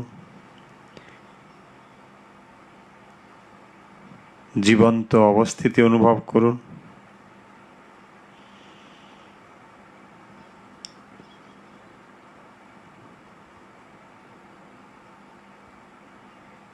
চোখে চোখ মেলান।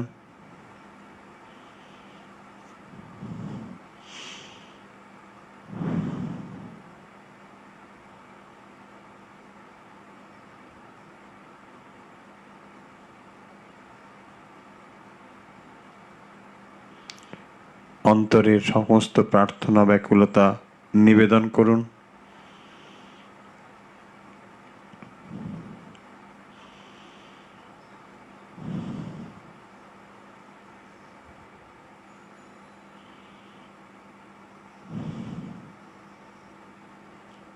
সমস্ত ব্যাকুলতা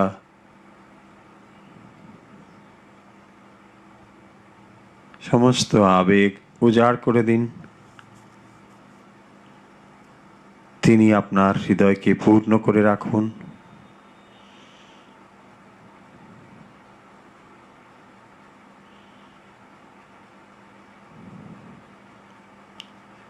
শ্রী ভগবানের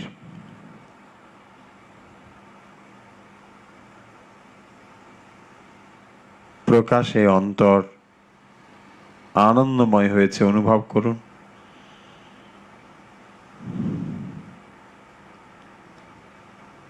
হৃদয়ে আনন্দে ভরেছে অনুভব করুন। এই আনন্দ সারা শরীরে ছড়িয়ে পড়ছে অনুভব করুন।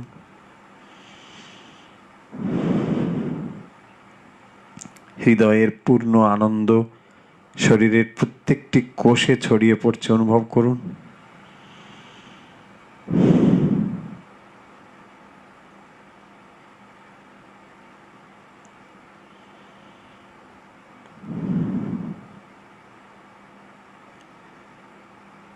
শরীরের ক্ষুদ্রতম কোষেও আনন্দ ছড়িয়ে পড়ছে অনুভব করুন।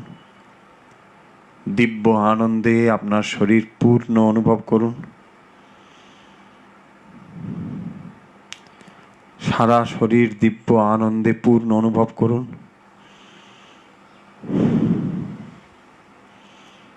আনন্দ আপনি ধরে রাখতে পারছেন না, অনুভব করুন।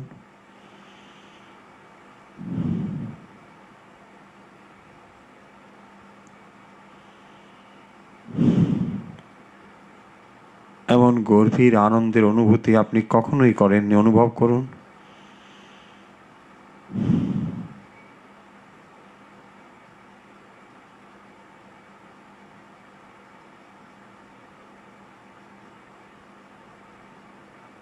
এই দিব্য আনন্দই স্বয়ং ভগবান, এই আনন্দই তার স্বরূপ।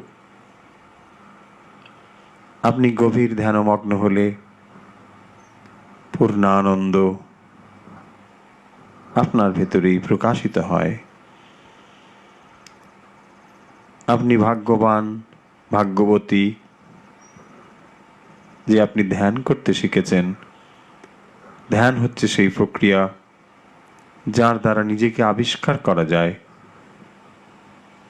অন্তরের সমস্ত শক্তির সম্মিলিত প্রকাশ ধ্যানের মধ্যেই সম্ভব।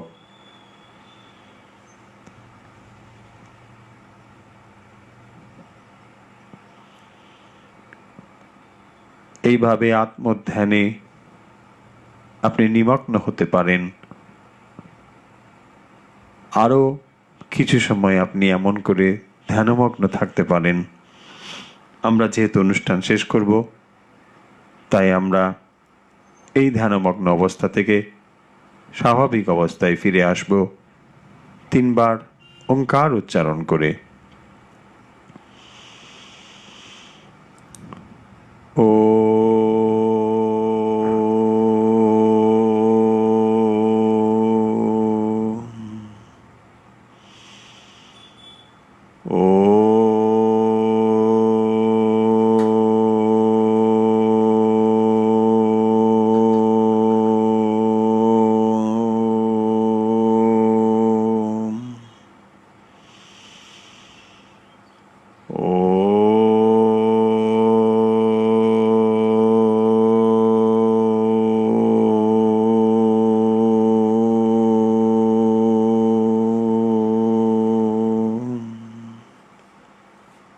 হরি ওম তৎসৎ।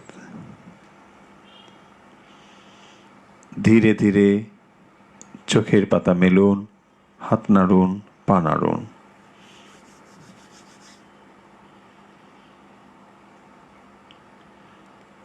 আজকের অনুধ্যান এবং অভ্যাস পর্ব আমরা এখানে শেষ করছি। আমরা আজকে শেষ করার আগে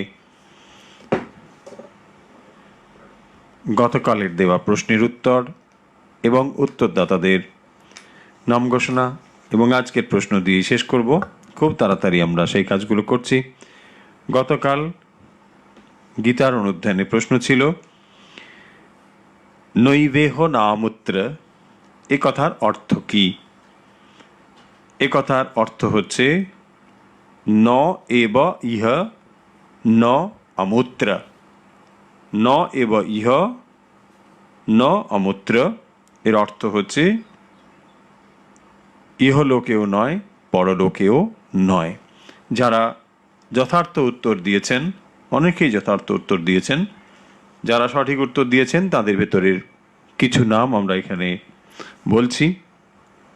যারা সঠিক উত্তর দিয়েছেন তারা হলেন কল্পনা দাস, নিউ দিল্লি; সুজাতা কুন্ডু, নিউ দিল্লি; আরতি রায়, তিনসুকিয়া, আসাম; দেবাশিস চক্রবর্তী, টরেন্টো; সংযুক্তা ব্যানার্জি, নবগ্রাম, হুগলি; নীলিমা চক্রবর্তী, হাওড়া; মোহিত পাল, শ্যামনগর; পাপিয়া বাছার, গড়িয়া; স্বরূপা ধর, আসাম; সমিতা চক্রবর্তী, হাওড়া; মিনতি ঘোষ, সল্টলেক; সুনন্দা গুপ্ত, শিলং; সংহিতা দাস, শ্রীরামপুর; দেবব্রত ব্যানার্জি, চন্দননগর; ভারতী দত্ত, দুর্গাপুর; শুভ্রা চক্রবর্তী, মৌলালি; মহুয়া সরকার, শিবপুর, হাওড়া; কাকলি সোম, ব্যারাকপুর; দেববাণী সাধু, কলকাতা; সোনালী মুখার্জি, মুম্বাই; শাশ্বতী আচার্য, আগরতলা;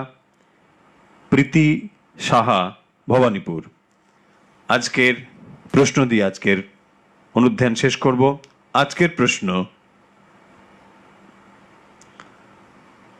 তোমার বিশ্বাস 5 শিকে 5 আনা। উদ্ধৃতির মধ্যে তোমার বিশ্বাস 5 শিকে 5 আনা।